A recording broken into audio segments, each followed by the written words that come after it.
The morning sun broke over the Rocky Mountains in June of 1876, casting golden light through the stained glass windows of the small church in Silver Creek, Colorado.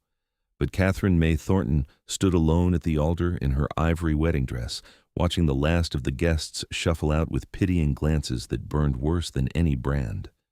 The Reverend had cleared his throat awkwardly 20 minutes ago and suggested they postpone, but Catherine refused to move from that spot, her bouquet of wildflowers trembling in her white-knuckled grip.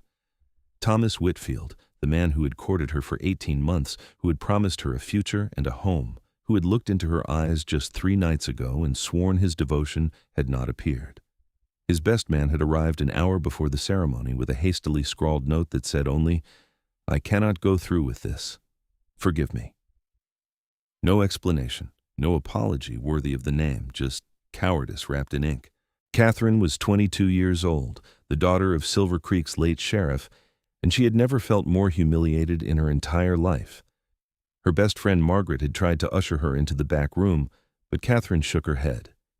She needed to stand here and feel every bit of this betrayal, to let it sear into her memory so she would never be foolish enough to trust a man's word again. "Miss Thornton," the voice came from behind her, deep and rough as river stones tumbling downstream. "I reckon you ought to sit down before you fall down." Catherine turned slowly, her vision blurred with unshed tears she refused to let fall. The man standing in the aisle was not from Silver Creek. She would have remembered him. He stood well over 6 feet tall, with shoulders broad enough to block out the sun, his frame packed with heavy muscle visible even beneath his worn leather vest and cotton shirt. His hair was dark brown and fell past his shoulders, tied back with a leather cord, and his face was all hard angles and sun-weathered skin, with eyes the color of storm clouds. He looked like he had walked straight down from the mountain peaks, wild and untamed and utterly out of place in this church. "I am perfectly fine," Catherine said, though her voice shook and betrayed her. "You are not fine," the man said, walking toward her with surprising grace for someone so large. "You're about 3 seconds from hitting the floor, and that dress looks too fancy to get covered in dust." He was right. Catherine's legs were trembling, her corset suddenly too tight, the walls of the church pressing in around her. She swayed, and then his hand was on her elbow, steady and warm, guiding her to the front pew. She sat because she had no choice, and he sat beside her, this stranger who smelled of pine and wood smoke and the clean mountain air. "Who are you?" Catherine asked. "Catherine." "Name is Jacob Brennan," he said. "I came down from my cabin yesterday to trade furs and pick up supplies. Heard there was a wedding today. Thought I would pay my respects at the church before heading back up." He glanced around the empty room. "Seems I missed the celebration." "There was no celebration," Catherine said bitterly. "The groom decided marriage was too frightening a prospect and ran away like a spineless coward." Jacob was quiet for a moment, studying her face. "Then he is a fool." "He's a banker's son from Denver," Catherine said. "Educated and refined and from a good family. Everyone said I was lucky he chose me." "Lucky," Jacob repeated, his voice flat. "A man who leaves a woman standing at the altar is not someone anyone should feel lucky to know, educated or not." Catherine looked at him properly for the first time. His face was hard, yes, but there was an honesty in his eyes that Thomas had never possessed. This Jacob Brennan said what he meant, and she suspected he meant what he said. It was refreshing after months of Thomas's empty promises and pretty lies. "Why are you being kind to me?" Catherine asked. "You do not even know me." "Do not need to know you to see you have been wronged," Jacob said simply. "And I have always had trouble walking past someone who needs help." "I do not need help," Catherine said automatically, but even as the words left her mouth, she knew they were false. She needed help desperately. She needed someone to tell her she was not foolish for believing in love, that she was not broken or unworthy, that Thomas's betrayal was his failure and not hers. "All right," Jacob said, standing up and offering her his hand. "Then let me walk you home. A lady should not have to walk through town alone in her wedding dress." Catherine looked at his outstretched hand, calloused and scarred from hard work, so different from Thomas's soft banker's fingers. She placed her hand in his and let him help her to her feet. His grip was firm and sure, and for the first time that morning, she felt like she might actually survive this day. They walked out of the church together into the bright Colorado sunshine. Silver Creek was a small mining town nestled in a valley between towering peaks, with a main street of false-fronted buildings and boardwalks, a general store, 2 saloons, a hotel, and a handful of houses. Everyone they passed stopped and stared at Catherine in her wedding dress with this massive stranger at her side, and she lifted her chin and stared right back. Let them gossip. It could not possibly be worse than what they were already saying about her. Catherine's home was a small white house at the edge of town that had belonged to her parents. Her father had died 2 years ago in a shootout with outlaws, and her mother had followed 6 months later from grief and pneumonia, leaving Catherine alone in the world. She had been living on her savings and the small pension from her father's service as sheriff, taking in sewing and mending to make ends meet. Thomas had promised her security, a future, children. He had promised her everything and delivered nothing. Jacob walked her all the way to her front door and tipped his head respectfully. "You take care of yourself, Miss Thornton." "Catherine," she said. "You may call me Catherine. You have earned that much." A small smile touched his lips, the first real expression she had seen on his rugged face. "Catherine, then. And you can call me Jacob." "Thank you, Jacob," she said softly, "for your kindness today. It meant more than you know." He nodded and turned to leave, and Catherine watched him walk away, this strange mountain man who had appeared in her darkest moment and offered simple human decency when the rest of the town had offered only pity. She went inside and finally let herself cry, great heaving sobs that shook her whole body, mourning not Thomas but the future she had imagined, the dream of a family and a home and someone to share her life with. 3 days passed. Catherine stayed in her house and let Margaret bring her food and news. Thomas had apparently left town the morning of the wedding, taking the stage to Denver and leaving behind a string of unpaid debts and broken promises. He had been courting the daughter of a wealthy mine owner at the same time he was engaged to Catherine, and when he had been forced to choose, he had chosen neither, fleeing rather than face the consequences of his duplicity. "You are better off without him," Margaret said firmly, sitting in Catherine's small kitchen. Margaret was 24, married to the town blacksmith, with a practical nature that Catherine usually appreciated. "He was always too smooth, too polished. I never trusted him." "You might have mentioned that before I agreed to marry him," Catherine said dryly. "Would you have listened?" "No," Catherine admitted. "I was too busy being flattered by his attention." "Well, now you know better," Margaret said. "And at least that mountain man was there to help you, Jacob Brennan. I asked around about him. He lives up in the high country, has a cabin near the tree line, comes down 3 or 4 times a year to trade, keeps to himself mostly. Some folks say he came out here after the war, looking for peace and quiet." "He seems like a good man," Catherine said. "He seems like a very large man," Margaret said with a grin. "Did you see the size of him? My Henry is not small, but Jacob Brennan could probably lift him over his head without breaking a sweat." Catherine felt her cheeks warm. She had noticed, of course. It would have been impossible not to notice the way Jacob's shirt stretched across his chest, the way his arms bulged with muscle, the sheer solid presence of him. But she had also noticed the gentleness in his touch, the respect in his voice, the way he had given her dignity when she had none left. "I doubt I will see him again," Catherine said. "He only comes to town a few times a year, and I am sure he has better things to do than concern himself with my troubles." But she was wrong. The next morning, Catherine woke to the sound of chopping wood. She pulled on her dressing gown and went to the back door, peering out into her small yard. Jacob Brennan was there, his shirt already discarded in the early heat, his muscled torso gleaming with sweat as he brought an axe down on a log with precise, powerful strikes. Her woodpile, which had been nearly depleted, was now restocked and neatly stacked. Catherine opened the door and stepped out onto the small porch. "Jacob? What are you doing?" He looked up, setting the axe aside and wiping his brow with his forearm. "Morning, Catherine. I noticed your woodpile was low when I walked you home the other day. Figured I would take care of it before I head back up the mountain." "You did not have to do that," Catherine said, though her heart swelled at the gesture. "I know," Jacob said, "but winter comes early up here, and a woman living alone needs to be prepared." He pulled his shirt back on, much to Catherine's secret disappointment, and walked over to the porch. Up close, she could see the scars that crossed his chest and arms, old wounds from a hard life. There was a long scar along his ribs that looked like it might have come from a knife, and another across his left shoulder that could have been from a bullet. "Have you had breakfast?" Catherine asked impulsively. "It is the least I can offer after you have done all this work." Jacob hesitated, and she could see him weighing his words. "I do not want to impose." "It is not an imposition," Catherine said firmly. "It is a thank you, please." He nodded slowly. "All right then. Thank you." Catherine went inside and quickly changed into a proper dress, then set about making breakfast. She had eggs from her small chicken coop, bacon from the general store, fresh bread she had baked 2 days ago, and coffee. It was simple fare, but she cooked it well, and when she set the plate in front of Jacob at her small kitchen table, he looked at it like it was a feast. They ate in companionable silence for a few minutes, and then Jacob said, "This is good. Thank you." "You are welcome," Catherine said. "I do not often have company for meals."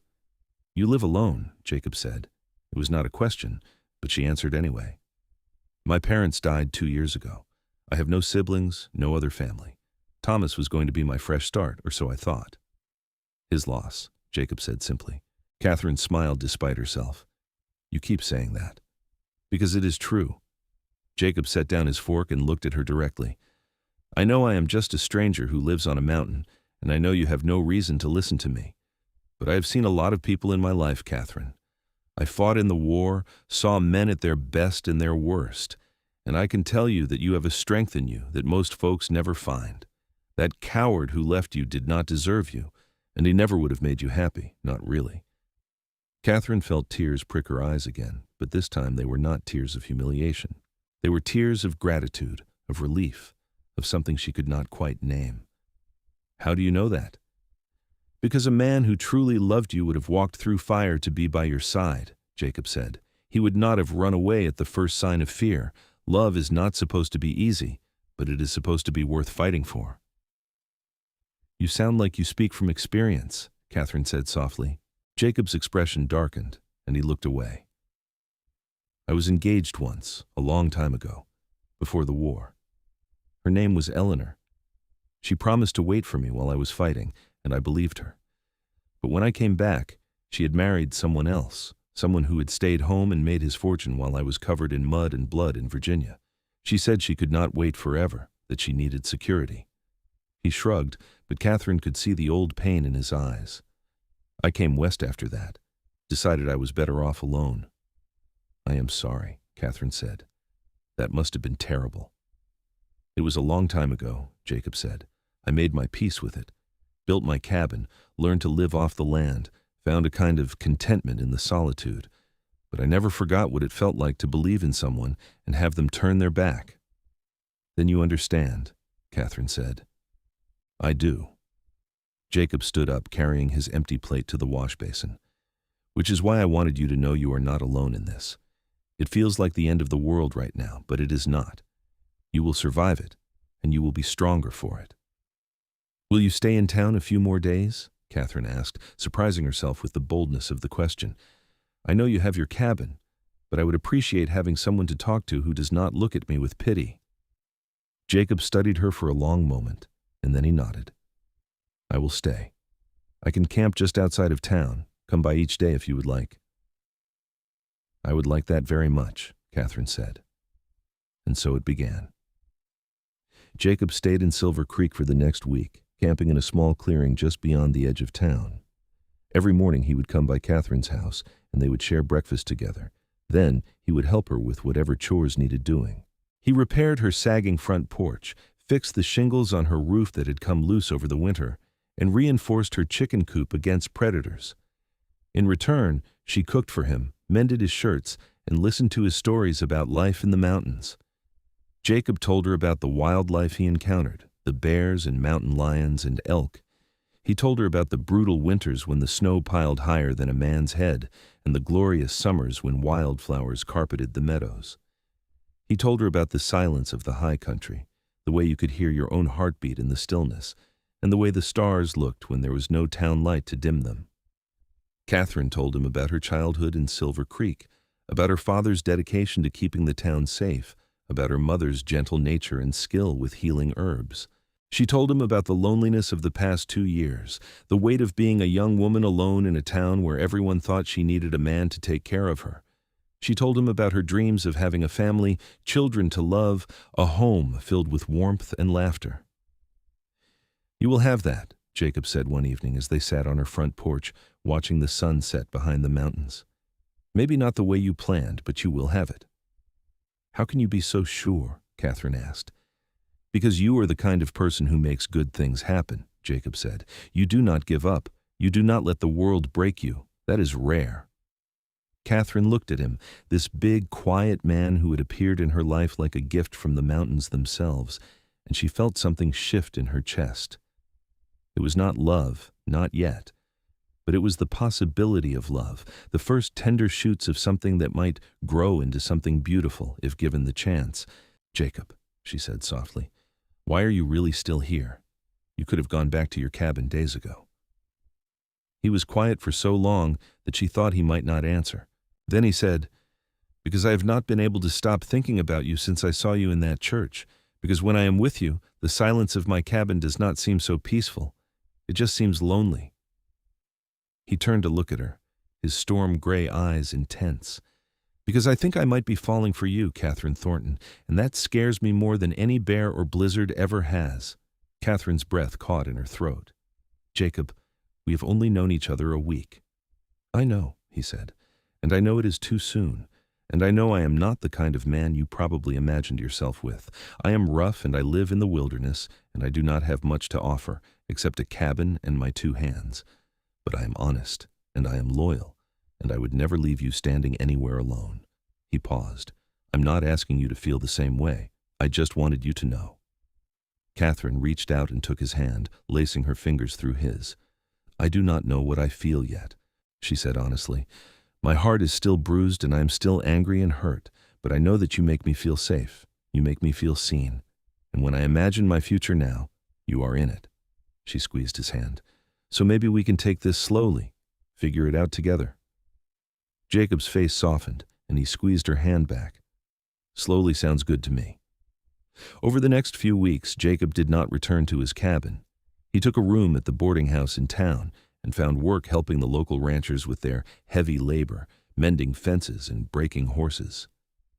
He was not much for small talk, but his work ethic was undeniable, and soon he had more offers of employment than he could handle. Catherine continued her sewing work, but she also started helping out at the general store a few days a week, needing to stay busy and earn her keep. Every evening, she and Jacob would meet, sometimes at her house for dinner, sometimes for a walk through the meadows outside of town, sometimes just sitting on her porch talking until the stars came out. They talked about everything and nothing. Catherine learned that Jacob was 28 years old, that he had grown up on a farm in Ohio, that he had 2 younger sisters he had not seen since before the war.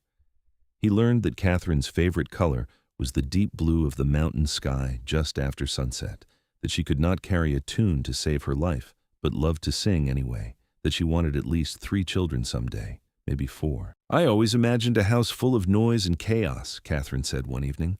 "My parents only had me, and it was so quiet sometimes. I wanted siblings desperately when I was young." "My house was nothing but noise," Jacob said with a rare smile. "My sisters were like little tornadoes, always into everything, always chattering.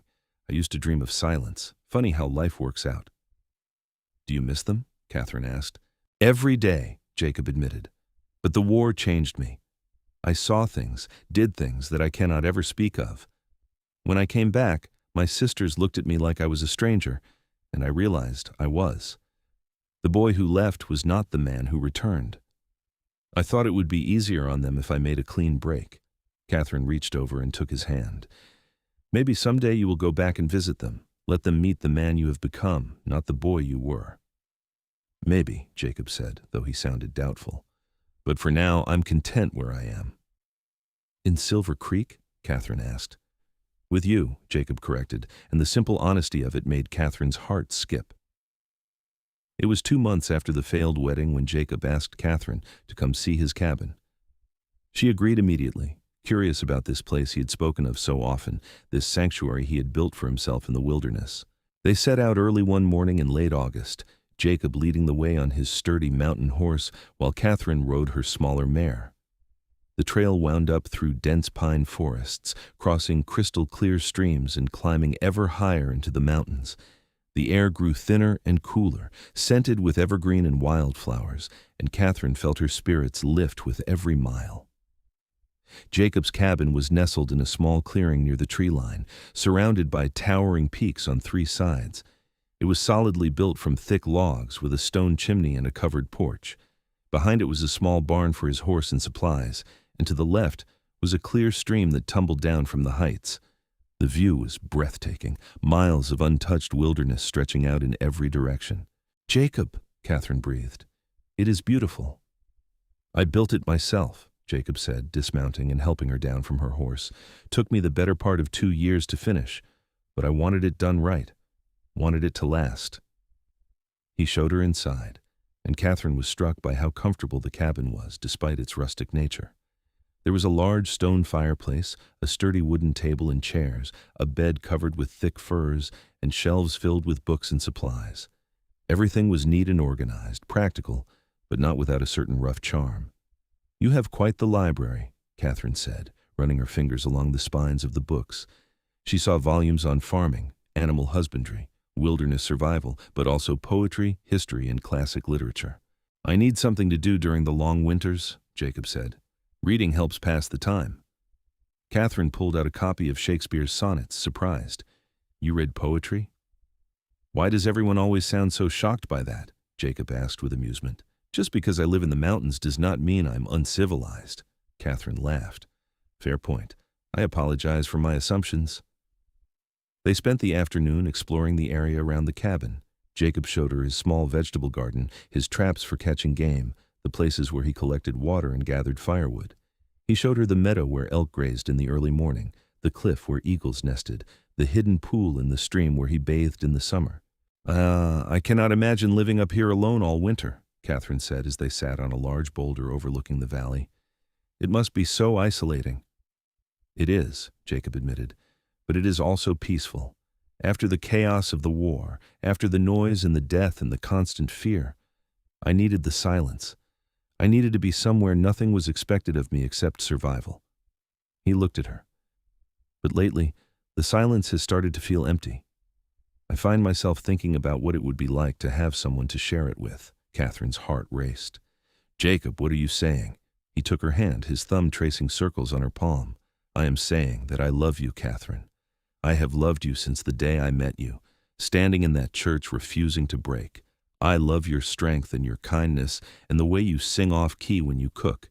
I love how you are not afraid of hard work, how you face the world with your chin up, even when it has tried to beat you down." He paused, his eyes searching hers. "I know it has only been 2 months. I know that is not a long time. But when you know, you know. And I know." Catherine felt tears streaming down her face, but they were happy tears this time. "I love you too," she whispered. "I did not think I could feel this way again, did not think I should let myself feel this way. But you are nothing like Thomas. You are real and honest and good. And when I am with you, I feel like I can breathe for the first time in years." Jacob cupped her face in his large, calloused hands and kissed her softly, reverently, like she was something precious and fragile. Catherine kissed him back, pouring all of her hope and love and trust into that kiss, and when they finally pulled apart, they were both breathless. "Marry me," Jacob said. "Not today, not tomorrow, but soon. Marry me and come live in this cabin with me. I will build you a bigger house if you want, something more comfortable, with room for those 4 children you dream about. I will come down to Silver Creek as often as you need to see your friends. I will do whatever it takes to make you happy." "The cabin is perfect," Catherine said, laughing through her tears. "I do not need a bigger house. I just need you." She kissed him again. "Yes, Jacob Brennan, I will marry you." They returned to Silver Creek the next day and immediately told Margaret, who cried and hugged them both and declared it the most romantic thing she had ever heard. The rest of the town was slower to come around, suspicious of the quick courtship and unsure of Jacob's intentions, but Catherine did not care. She knew what she felt, and she knew Jacob would never betray her the way Thomas had. They were married 3 weeks later in the same church where Catherine had been left standing alone. But this time, the pews were full of well-wishers, and Jacob stood tall and solid beside her as they exchanged their vows. He wore a new suit that Margaret's husband Henry had helped him pick out, his long hair trimmed but still falling past his shoulders, and when the Reverend pronounced them man and wife, Jacob kissed Catherine like she was his whole world. The reception was held at the town hall, with food and dancing and music. Jacob was stiff and uncomfortable with all the attention, but he relaxed when Catherine took his hand and led him onto the dance floor. He moved with surprising grace for such a large man, and they danced together until the candles burned low and the fiddler's fingers cramped. "Happy?" Jacob murmured into her hair as they swayed together. "Happier than I ever thought possible," Catherine said honestly. "Thank you for standing beside me, Jacob. Thank you for choosing me." "I would choose you every time," Jacob said. "In every lifetime, in every world, I would choose you." They spent their wedding night at Catherine's house in town, but the next morning they packed up her belongings and headed up to the cabin. Catherine said goodbye to Margaret with promises to visit often, and then she and Jacob rode up into the mountains as the autumn leaves began to turn gold and red. Life in the high country was challenging in ways Catherine had not fully anticipated. The work was hard and constant, with wood to chop, water to haul, game to hunt, and supplies to manage. But Jacob was patient and taught her everything he knew, and Catherine discovered she had a knack for wilderness living. She learned to shoot a rifle with impressive accuracy, to track deer through the forest, to preserve meat and vegetables for the winter, to read the weather in the clouds and the behavior of the animals. The first winter was brutal. The snows came in November and did not stop until April, piling so high that they had to dig tunnels from the cabin to the barn to feed the horses. The wind howled like a living thing, and some nights the temperature dropped so low that even huddled by the fire with every blanket they owned, Catherine could see her breath in the cabin. But there were beautiful moments, too. Nights when the northern lights danced green and purple across the sky. Mornings when the sun broke through the clouds and turned the snow into a field of diamonds.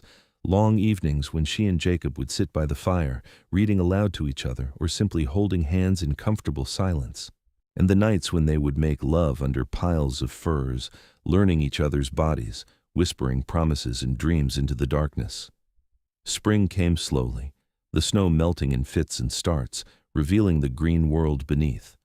Catherine planted a larger garden, expanding on what Jacob had started, and she was delighted when the seeds sprouted and grew.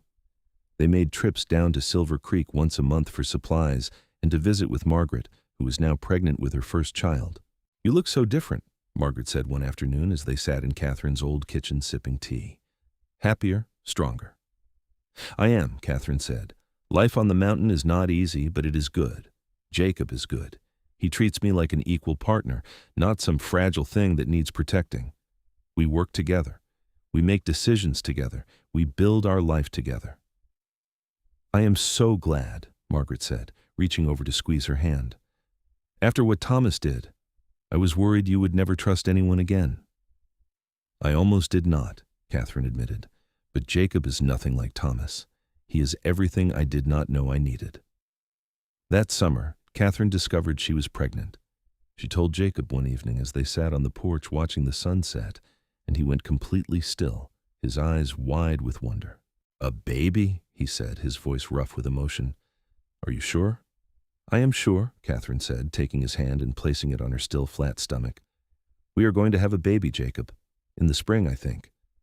Jacob pulled her into his arms and held her so tightly she could barely breathe, and she felt his shoulders shake with silent sobs.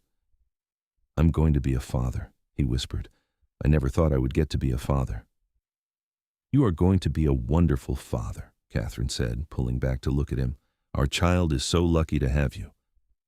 The pregnancy was healthy and uncomplicated, and Catherine continued to work alongside Jacob through the fall and early winter, though he insisted on doing all the heavy lifting. They prepared the cabin for the new arrival, Jacob building a beautiful wooden cradle by hand, sanding it smooth and carving their initials into the headboard, along with the year, 1877. Their son was born in March during a late-season snowstorm with only Jacob to assist. Catherine labored through the night, and Jacob never left her side, holding her hand, wiping her brow, whispering words of encouragement. When the baby finally arrived just after dawn, squalling and red-faced and perfect, Jacob cut the cord with shaking hands and placed the tiny bundle on Catherine's chest. "He is perfect," Catherine whispered, tears streaming down her face as she looked at their son. "Jacob, he is perfect." "He looks like you," Jacob said, his own eyes wet. "He has your nose." They named him Samuel, after Catherine's father, and he was everything they had dreamed of. Samuel was a healthy, happy baby with his mother's blue eyes and his father's dark hair, and he quickly became the center of their world. Jacob was an attentive, devoted father, singing to Samuel in his deep, rumbling voice, carrying him in a sling against his chest while he did chores, spending hours just watching him sleep. When summer came and the snows melted, they took Samuel down to Silver Creek to meet Margaret and her new daughter, Emily. The two women laughed and cried and marveled at how much their lives had changed in just 2 years. "Do you ever regret it?" Margaret asked as they watched Jacob and Henry playing with the children in the grass. "Giving up town life for the mountains?" "Never," Catherine said without hesitation. "I have everything I ever wanted.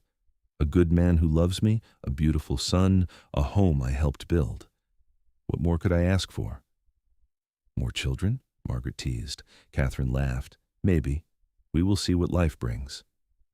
Life brought them 2 more children over the next 5 years. A daughter named Rose, born in the winter of 1879, with her father's gray eyes and her mother's blonde hair, and another son named William, born in the spring of 1881, who looked like a perfect blend of both his parents. The cabin became a true home, filled with the chaos and noise Catherine had always wanted. Samuel grew into a serious, thoughtful boy who loved to read like his father. Rose was wild and fearless, always climbing trees and chasing animals. William was still a baby, but showed signs of being as stubborn as his mother. Jacob thrived in his role as father and husband. He built additions onto the cabin to accommodate their growing family, taught Samuel to hunt and track, played endless games with Rose, and rocked William to sleep every night. He was patient and kind, firm but never harsh, and the children adored him. Catherine flourished too. She had found her place in the world, and it was here on this mountain with this man and these children. She tended her garden, preserved food for the winter, taught Samuel his letters and numbers, sang lullabies to her babies, and loved her husband with a fierce devotion that never wavered. On their 5th wedding anniversary, Jacob surprised her with a trip down to Denver. They left the children with Margaret and Henry, who now had 3 children of their own, and welcomed the chaos of 5 children in their home for a few days. Jacob and Catherine stayed in a fine hotel, ate at restaurants, and went to the theater to see a play. "This is wonderful," Catherine said as they walked through the city streets hand in hand, "but I miss the mountains already." Jacob laughed. "Me too. Too many people here, too much noise." "Too much everything," Catherine agreed. "I am ready to go home." "Home," Jacob repeated, smiling. "I like the sound of that." They returned to their mountain cabin and their children, and life continued its steady rhythm. The years passed, marked by birthdays and holidays, harsh winters and glorious summers, small triumphs and minor setbacks. Samuel grew tall and strong like his father. Rose remained wild and joyful. William developed a mischievous streak that kept everyone on their toes. One evening in the summer of 1883, Jacob and Catherine sat on their porch as they had done so many times before, watching the sunset paint the sky in shades of orange and pink. The children were asleep inside, exhausted from a day of exploring and playing. The world was quiet except for the sound of the wind through the pines and the distant call of an owl. "Do you ever think about that day?" Catherine asked. "The day you found me in the church?" "Sometimes," Jacob admitted. "I think about how close I came to not stopping that day. I almost went straight to the trading post and back up the mountain, but something told me to go to the church first." He turned to look at her. "I thank God every day that I listen to that voice." "So do I," Catherine said softly. "Thomas leaving me was the worst thing that had ever happened to me. But it led me to you, and I would not change that for anything in the world." "He did us both a favor," Jacob said. "That spineless coward gave me the greatest gift of my life, by running away. Catherine leaned her head on Jacob's broad shoulder, feeling the solid warmth of him, the steady beat of his heart. "I love you, Jacob Brennan. I will love you until my last breath and beyond." "I love you too, Catherine," Jacob said, kissing the top of her head. "You are my whole world, you and our children. Everything I am, everything I have, is yours." They sat there as darkness fell and the stars emerged, two people who had found each other in the most unlikely of circumstances and built a life of love and purpose and joy. Catherine thought about the woman she had been that day in the church, standing alone and humiliated, and she could hardly recognize her. That woman had been broken and scared. This woman, the one sitting on this porch with her husband's arm around her and her children sleeping safely inside, was whole and strong and deeply, profoundly happy. The years continued to unfold, bringing more joys and challenges. Samuel, at 16, was nearly as tall as his father and had developed Jacob's quiet strength and Catherine's sharp mind. He talked about becoming a surveyor, mapping the wild territories, but for now he was content to help his father with the heavy work around the cabin and to teach his younger siblings everything he knew. Rose, at 14, was growing into a beautiful young woman, though she still preferred climbing trees to wearing dresses. She had her mother's stubborn determination and her father's love of the wilderness, and she could outshoot most of the men in Silver Creek. Catherine worried sometimes about how Rose would navigate a world that expected women to be soft and delicate, but Jacob always reminded her that Rose would find her own path, just as Catherine had. William, at 12, was the peacemaker of the family, always mediating between his older siblings when they argued, always quick with a joke to lighten the mood. He had inherited his mother's social nature and his father's calm temperament, and he talked about maybe becoming a doctor someday, traveling between the mountain communities providing care. In the fall of 1888, Jacob's younger sister, Rebecca, appeared at their cabin door, travel-worn and nervous. She had tracked them down through a series of letters and inquiries, determined to reconnect with the brother she had not seen in over 2 decades. She was 30 years old now, married with children of her own, and she wept when Jacob opened the door. "Jacob," she said, "I cannot believe I found you. I cannot believe you are real." Jacob stood frozen for a moment, and then he pulled his sister into a fierce embrace. "Rebecca, how did you find me?" "It took years," Rebecca admitted, "but I never stopped looking. Mother died last year, and her final wish was that I find you and tell you that she loved you, that she understood why you left." Catherine watched from the doorway as Jacob held his sister, his shoulders shaking. She gathered the children and gave them privacy, letting Jacob have this moment of reunion and grief. Rebecca stayed for 2 weeks, meeting her nieces and nephew, sharing stories of their childhood, showing Jacob daguerreotypes of their younger sister Anne and her family.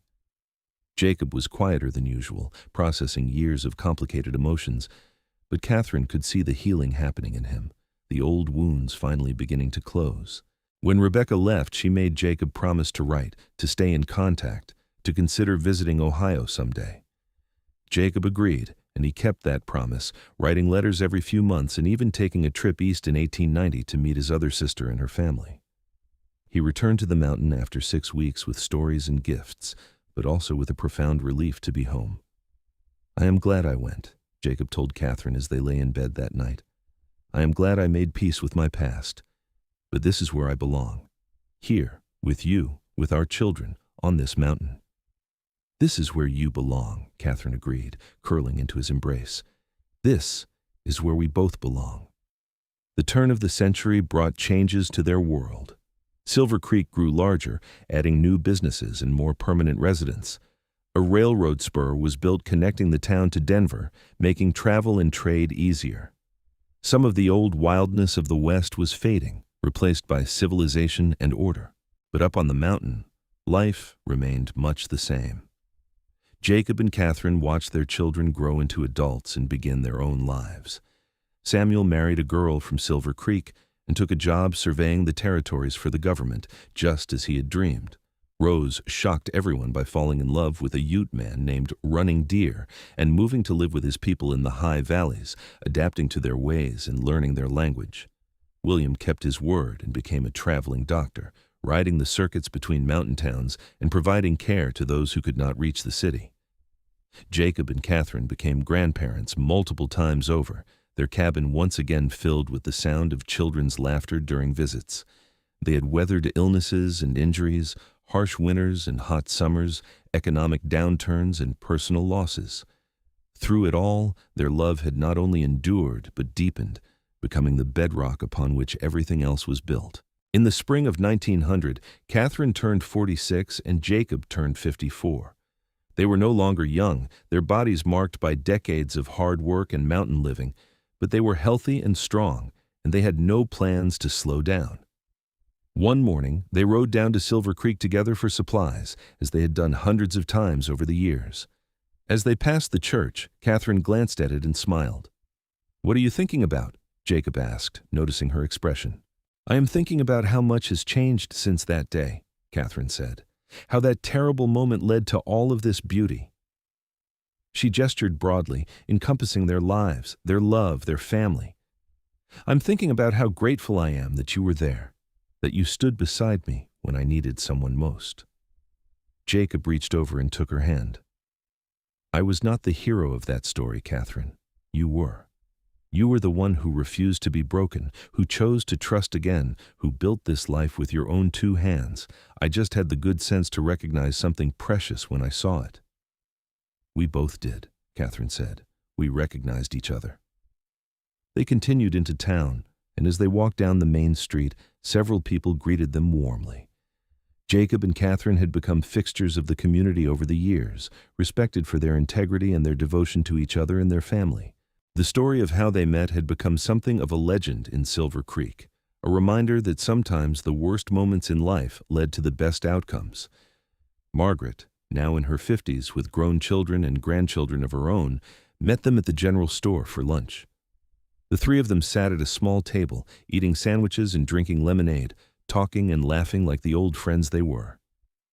"Do you ever hear about Thomas?" Margaret asked Catherine, then immediately looked apologetic. "Sorry, I should not have brought him up." "It is all right," Catherine said honestly. "I heard a few years ago that he married a widow in California and works in a bank there. I hope he is happy, truly. But I do not think about him anymore. That life feels like it belonged to someone else." "It did belong to someone else," Jacob said. "That was before you became the woman you were meant to be." Catherine squeezed his hand under the table, her heart full of love for this man who always knew exactly what to say. The years continued their inexorable march. Jacob's hair turned fully gray, then white, but he remained strong and capable. Catherine developed a few aches and pains, her hands sometimes stiff in the cold, but she continued to garden and cook and care for their home. They slowed down slightly, letting the younger generation take on more of the heavy work, but they remained active and engaged with life. In 1905, Samuel and his wife had a son they named Jacob, and when they brought him up to the cabin to meet his grandparents, Jacob Sr. held the baby with tears streaming down his weathered face. "Another Jacob Brennan," he said. "I hope he has a better start in life than I did." "He will," Catherine said, standing beside her husband and looking down at their grandson, "because he has you as an example. Because he will grow up knowing that strength and gentleness can exist in the same person, that love is worth fighting for, that family is everything." "Look at what we made," Jacob said softly, his eyes moving from the baby to Catherine.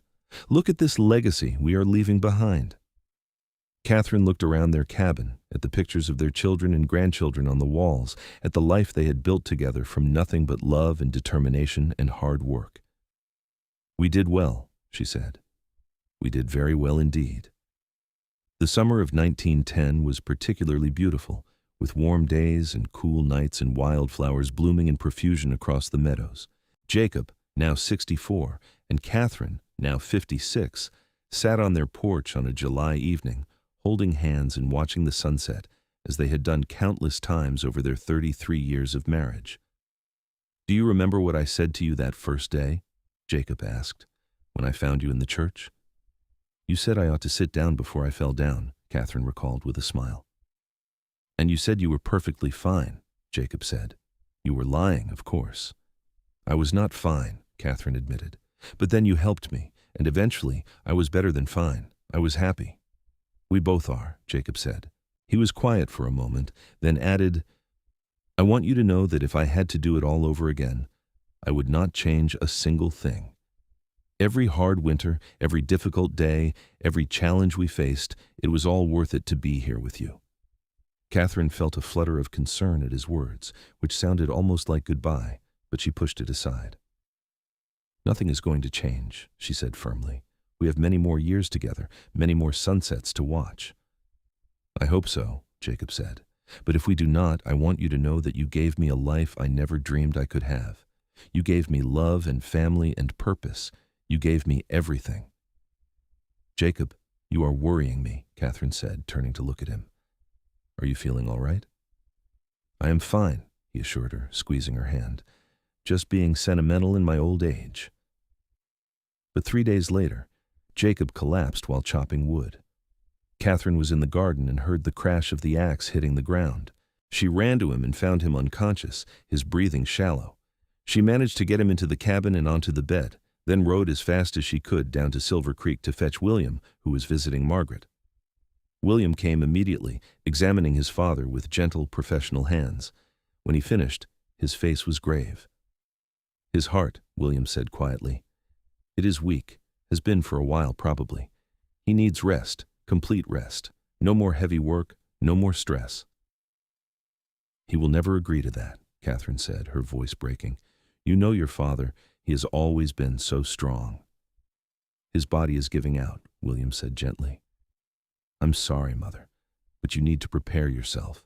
He may have months or he may have years, but his heart cannot sustain the life he has been living." Catherine refused to accept it at first. She watched over Jacob fiercely, making him rest, taking on all the chores herself despite William's protests. But Jacob was weakening, and they both knew it. By September, he could barely walk from the bed to the table without getting winded. One night, as Catherine lay beside him in their bed, Jacob took her hand and said, "I am not going to get better." "Do not say that," Catherine said, but there was no force behind the words. She knew the truth. "I am not afraid to die," Jacob said.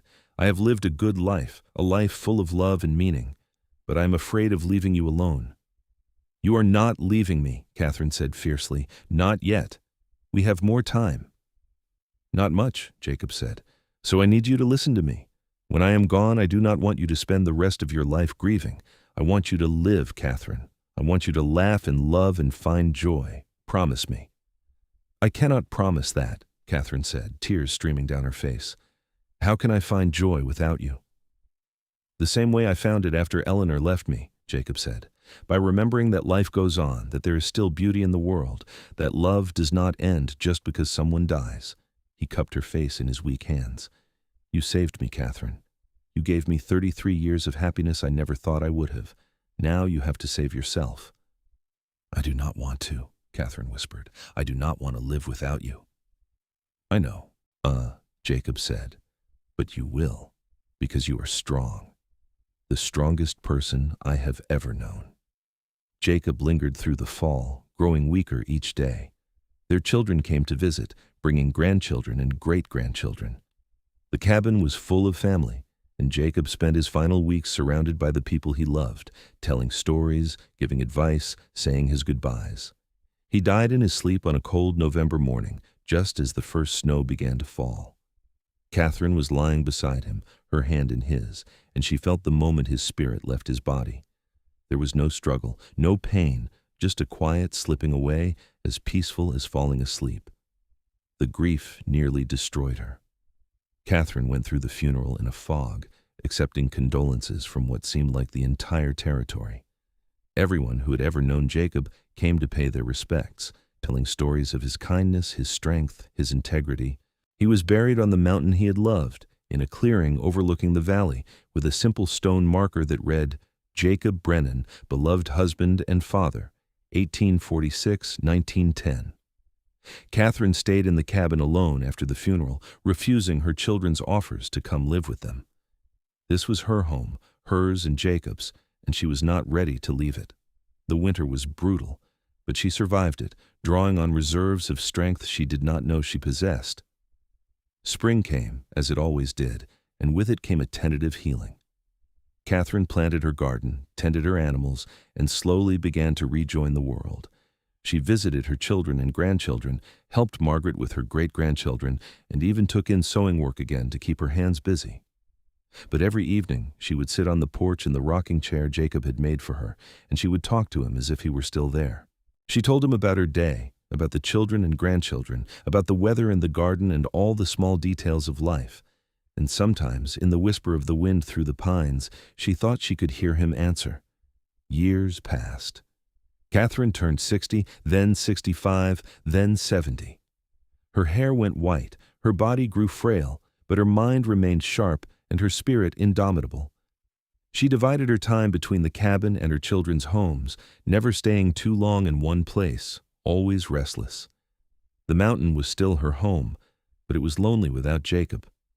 In the summer of 1925, Catherine was 71 years old and beginning to feel the weight of her years. She had outlived Jacob by 15 years, had seen her children grow old, had watched her grandchildren have children of their own. She had lived to see automobiles and electricity, telephones and airplanes, watch the world change in ways she could never have imagined as a young woman in Silver Creek. One warm July evening, Catherine was sitting on the porch of the cabin, now maintained by Samuel's family, when she felt a strange sensation in her chest. It was not pain exactly, but a sense of something shifting, settling into place. She looked out at the sunset, at the mountains she had loved for so long, and she smiled. "I'm coming, Jacob," she said softly. "I kept my promise. I lived. I found joy. I loved our family with everything I had. But I am ready now. I'm ready to come home to you." That night, Catherine Mae Brennan died peacefully in her sleep, in the bed she had shared with Jacob for so many years. Her children found her in the morning, a serene expression on her face, her hand reaching out as if to hold someone's hand. They buried her next to Jacob, and on her stone they wrote, "Catherine Mae Brennan, beloved wife and mother, 1854-1925, together forever."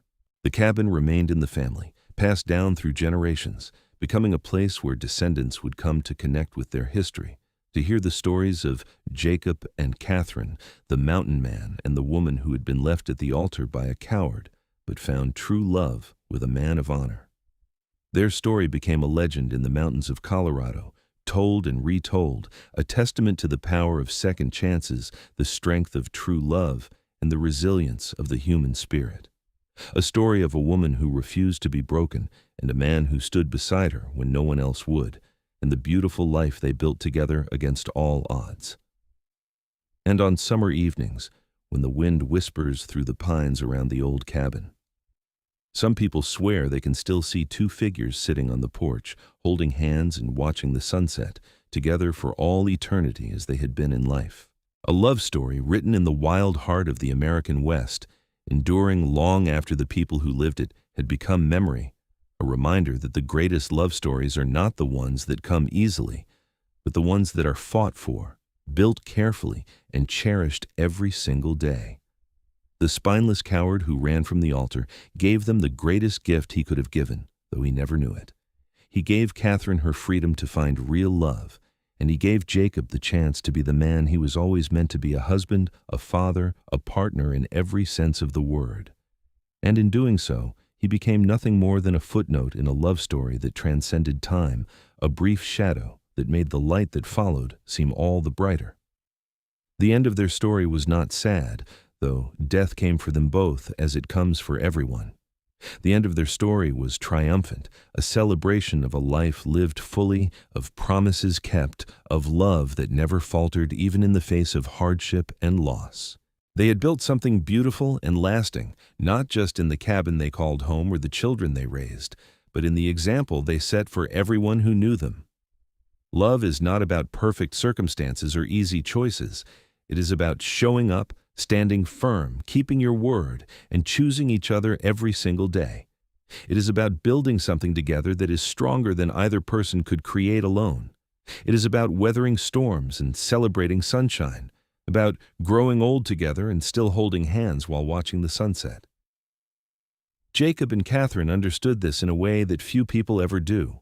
They took the broken pieces of their separate pasts and forged them into something whole and beautiful. They took pain and humiliation and loneliness and transformed them into joy and partnership and family. They proved that the best love stories do not start with love at first sight, but with respect, kindness, and the willingness to stand beside someone when they need you most. And in the end, is that not what we all hope for? Someone who will stand beside us at our lowest moment and help us rise. Someone who will see us truly and love us anyway. Someone who will build a life with us day by day, choice by choice, until those choices become a legacy that outlives us both. Catherine found that someone in Jacob, the mountain man who walked into a church and saw a woman in need. Jacob found that someone in Catherine, the woman who refused to be defeated by betrayal. Together, they found everything they had been searching for, and they held onto it with both hands until the very end. Their descendants still gather at the cabin every summer, bringing children and grandchildren to see where it all began. They tell the story of great-great-grandmother Catherine, who was left at the altar, and great-great-grandfather Jacob, who stood beside her instead. They walk through the rooms of the cabin, still standing strong after all these years, and they feel the love that built it, that sustained it, that made it more than just logs and stone, but a true home. And sometimes, late at night when everyone else is asleep, the older ones will sit on the porch and look out at the mountains, and they will understand, really understand, what their ancestors created here. Not just a family, though, that is part of it. Not just a home, though that matters too. But a testament, a proof, a promise that love, real love, the kind that endures and transforms and heals, is possible if you are brave enough to reach for it, wise enough to recognize it, and strong enough to hold on to it when the storms come. Because storms always come. Life is not easy, not in the Wild West and not in any other time or place. But with the right person beside you, with someone who stands tall when others run, with someone who keeps their promises and honors their commitments, you can weather any storm and come out stronger on the other side. That was the gift Jacob gave Catherine that day in the church. Not romance, not rescue, but presence. He showed up. He stood beside her. He did not try to fix her or save her or take away her pain. He simply offered his hand and his heart, and when she was ready, she took both. And what a beautiful life they built with that simple beginning. What a legacy they left behind. What a love story they wrote, not in words on a page, but in the daily living of their lives, in the choices they made, in the family they raised, in the land they tended, in the years they shared. That is the story of Catherine and Jacob Brennan. It is a Wild West love story, yes, with all the hardship and beauty and wilderness that implies. But it is also a universal story, a timeless story, a story that speaks to something fundamental about what it means to be human and to love and to commit yourself fully to another person despite all the risks. In the end, Thomas Whitfield's cowardice was the best thing that ever happened to Catherine, though she could not see it at the time. It cleared the path for Jacob to enter her life, for real love to take root and grow. And perhaps that is the ultimate lesson of their story, that sometimes what looks like the worst moment of your life is actually the beginning of the best part, the turning point that sets you on the path to everything you were always meant to have. Catherine and Jacob understood that, lived it, embodied it. They took their second chance and made it count. They loved fiercely and faithfully for 33 years, and then Catherine honored Jacob's memory by living another 15 years with joy and purpose, carrying his love with her until she could finally return to his side. Now they rest together on the mountain they loved, their story complete, their legacy secured, their love proven and eternal. And that is how a love story should end, not with tragedy or loss, but with fulfillment, with a life well lived, with the knowledge that what they built together will endure long after they are gone. The mountain stands, the cabin stands, the family continues, and the love story of Catherine and Jacob Brennan remains, a beacon of hope for anyone who has ever been left standing alone, wondering if they will ever find someone who truly sees them, values them, chooses them. The answer is yes. If you are brave enough to stand tall after betrayal, if you are open enough to recognize real love when it appears, if you are strong enough to build something lasting from the ruins of what came before, then yes, absolutely yes, you can find what Catherine and Jacob found. You can find your person. You can build your life. you can create your legacy. All it takes is courage, hope, and the willingness to stand beside someone or let them stand beside you when you need it most. That is the beginning of every great love story. That is the foundation of every lasting partnership. That is the truth that Catherine and Jacob proved with their lives. And so their story ends where all good stories should, with love triumphant, with family thriving, with a legacy that speaks to something eternal and true. They were not perfect people. They lived in an imperfect time in an unforgiving place. But they loved perfectly in the way that matters most, and that made all the difference. That is their story. That is their gift. That is the Wild West love that conquered all.